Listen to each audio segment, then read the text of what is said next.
Hello, everyone, and welcome to this episode of Retro-Aero's Hangar Hangout. I am your host, Check Pilot Dale. This episode is brought to you by Tailwheel Academy. If you're in the need to learn the skills to staying alive while flying, a spin endorsement, tailwheel endorsement, or need a tailwheel ferried somewhere within the United States, call 1-888-TWA Pilot. This is also brought to you by AME Dylan Caldwell with offices in Pompano Beach and Naples. Please visit aviatorsclinic.com for your aviation medical needs. And if you are interested in sponsoring Retro-Aero's Hangar Hangout, please email us at aviators@retroaero.com. Let me introduce our guests tonight. First, we have Ziva. Say hello, Ziva. Hello, everybody. Hi. We have Steve David. Hi, guys. And Hi, we Steve. have Wild Thing. I love that name for Zoom. Say hello. There you go. Jeff Weirs. How's it going? Jeff Weirs has joined us here. Thanks for joining us, guys. All right, everybody. I'm going to start with Ziva, then Steven, then Jeff. Tell us, what was the last airplane you flew? Ziva. All right. Well, right now, I'm not talking about my flights. I'm talking more about who I am. I am FAA safety lead representative with FISDO 19 all the time. And I'm Wings Pro.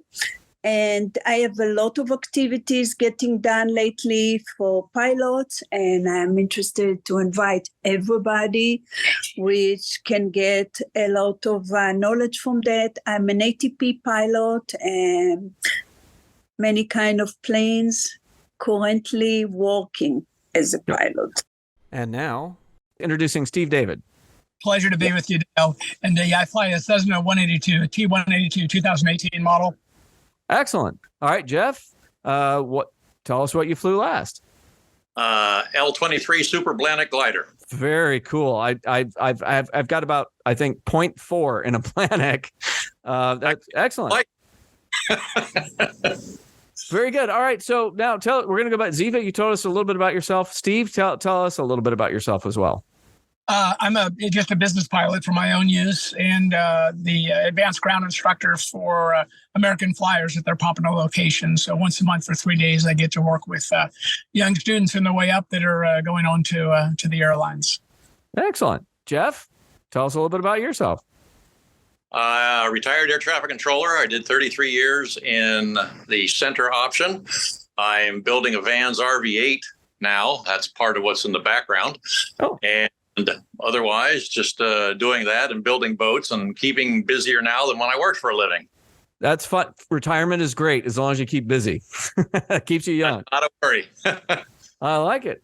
All right, everyone, thanks for joining us. So we're going to move on to our aviation first and caress. Has anybody here done something for the first time in aviation, or any congratulations, done something different? Anything you guys want to share?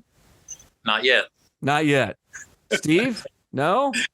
No, I haven't. Last time I flew was about 3 weeks ago. Last time I was in Florida.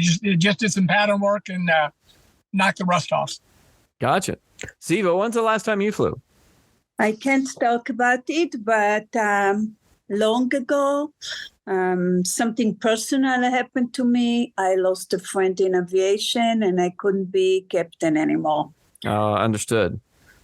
Yeah. All right. So now we're going to talk about our aha moment. As a reminder, and for those of you that might be joining us for the first time, our aha moment is simply something that we've learned in aviation that caused the light bulb to go off, that caused us to say, oh, aha. It doesn't have to be deep and significant. In fact, it could be simply that you learned what the PSI and the tires of the airplane were. It could be, as simple or as complex as you like. So it's just an aha moment. For those of us that go to Hangar Hangouts every month, we got to come up with something new every month. For those that are joining us just for the first time, you have your entire career to pick from. So I started with Ziva last time, so I'm going to start with Jeff this time. Jeff, what is your aha moment? Lucky me. Angle of attack. That was once I kind of heard about it and understood it, it changed significantly how I thought about bank angle and airspeed and things like that. Angle of attack obviously is relevant regardless of your attitude. So it's significantly more important to think of it that way in energy management than what particular airspeed versus angle of bank, et cetera, that you're in. Did you have any particular incident or a certain moment where that angle of attack really came through? Not a specific one. I did aerobatic training, and that helped a little bit, but the angle of attack really came in literally after reading an article in the EAA magazine and watching some online video about it. Oh, very good. Yes, it doesn't. We emphasize to everyone from the get-go that angle attack is what matters. The position of the airplane in the universe doesn't matter, but it sometimes it takes an article or just that certain moment for it really to sink in. Yeah, and my training occurred, 40 plus years ago. So back then, AOA wasn't really a significant indicator in the general aviation initial learning process. So I'm low time. I'm only 250 to 300 hours max. Well, that's not low time these days. That's actually fairly experienced. All right, Steve. Yeah, it was, we always talk about follow your checklist, and you get worried about getting rusty after 3 weeks not flying. But as long as you follow the checklist, your performance numbers, everything worked out just fine. I think my last landing, I did a short approach and nailed it, but it was knowing those numbers and being repetitive and doing those right. So for anyone that hasn't had a chance to fly for a while, know your numbers, fly the numbers, you're going to do just fine. And that was really my aha moment, is that it came back very quick by following those numbers. I always like to joke that we live in Florida. That means airplanes and pilots get rusty very fast. Yeah. And so that creates a threat. And we always want to try to figure out how to mitigate that threat. And we have barriers such as checklists, following your procedures, doing the same thing you do every time. Steve, do you have a ritual you do before every flight? Is there something you do every single time before you fly to get you in that mode so that you don't make the mistakes or to knock the rust off? I do. It's turn off the outside world. So no cell phones, no radio, nothing for 30 minutes before the flight. If anybody's going with me, they're outside the hangar while I'm doing the pre-flight. I don't talk to anybody when I'm doing my pre-flight. Maintaining the sterile cockpit during taxi, takeoff, and landing.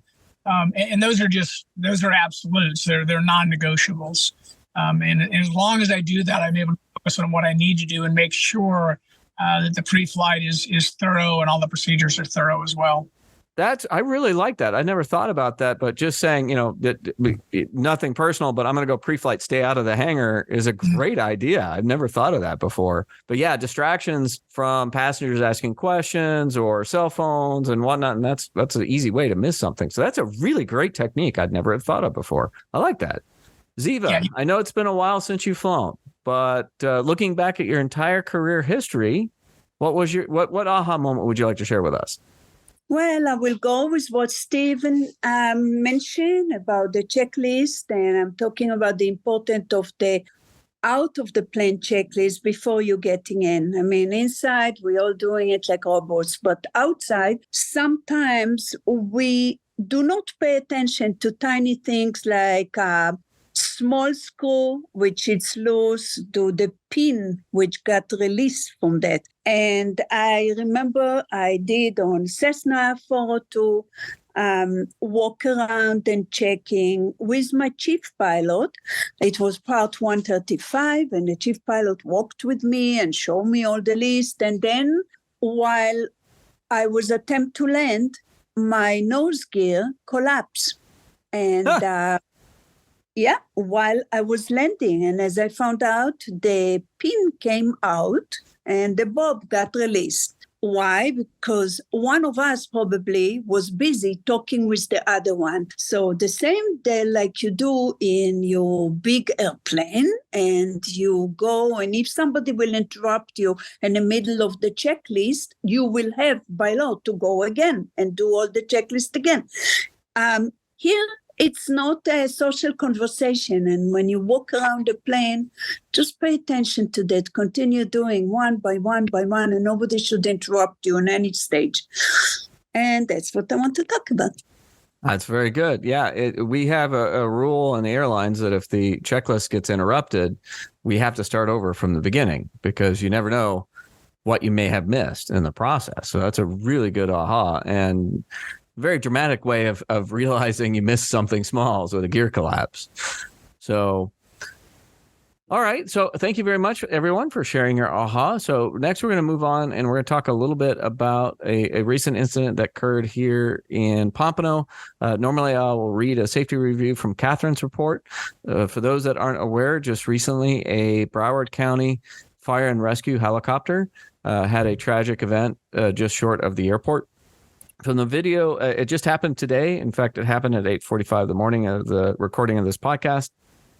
And from the video, what we can see is that it does appear that the helicopter had a fire on board, and they were attempting to make it back to the airport when the boom catastrophically failed. For those that aren't familiar with helicopters, the boom is a part that contains the rotor, which gives the pilot control of the aircraft. If that fails, then gyroscopic precession and everything else basically makes the helicopter almost uncontrollable. I don't know a whole lot about helicopters, but what's interesting about this incident, we don't know a whole lot about it, but it is interesting to note when an airplane's on fire, it is a critical event and it needs to be handled very quickly. If we don't put out the fire right at the beginning, then we need to get the airplane on the ground as fast as we can. And fortunately, there were some survivors in the incident today, but it made my aha moment to share with everyone is to remember just how important reviewing our emergency procedures are, remembering that if we have an engine fire procedure, that we review that procedure so that we know we can get that, and do what we need to do to get that fire put out right away. So let me ask the group, have you guys ever had any kind of engine fire or any kind of issue on an aircraft that was similar to that? Probably not, right?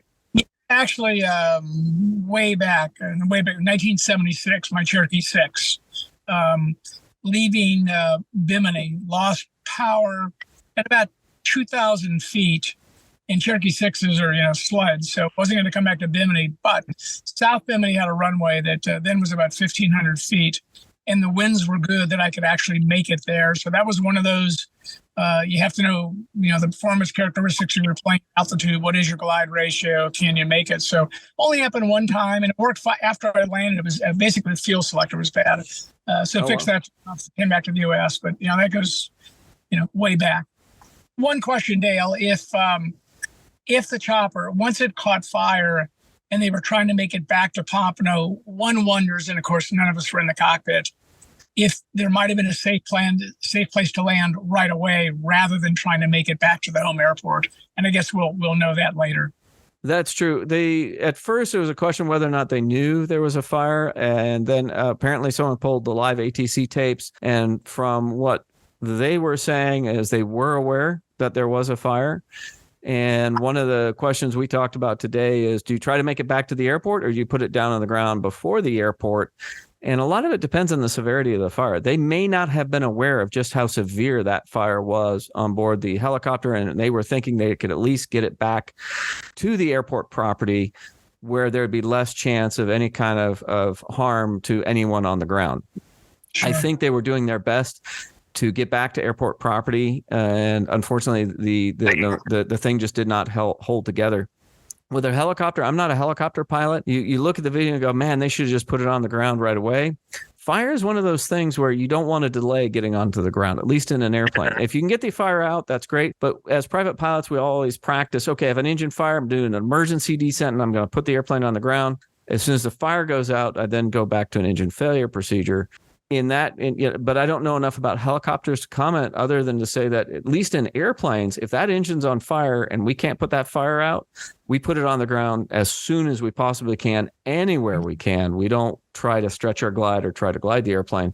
From incidents and accidents that I've read about in the past where fire consumes, you've got this fume, you've got the smoke, and eventually there's a mechanical fire, and continue to a safe spot. So find the safest spot you can, get the fire out, and get the airplane on the ground.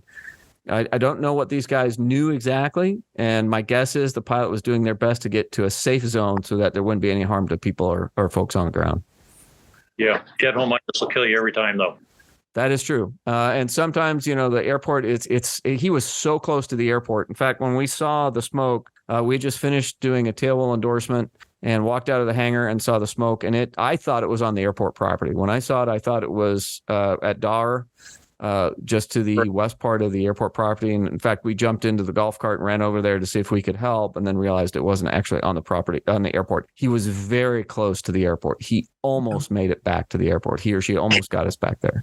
So I'm sure that's what that's what their thought process was. Sure. All right. Once again, thank you everyone for joining us today. I appreciate it. And that is that. Don't forget your trophies.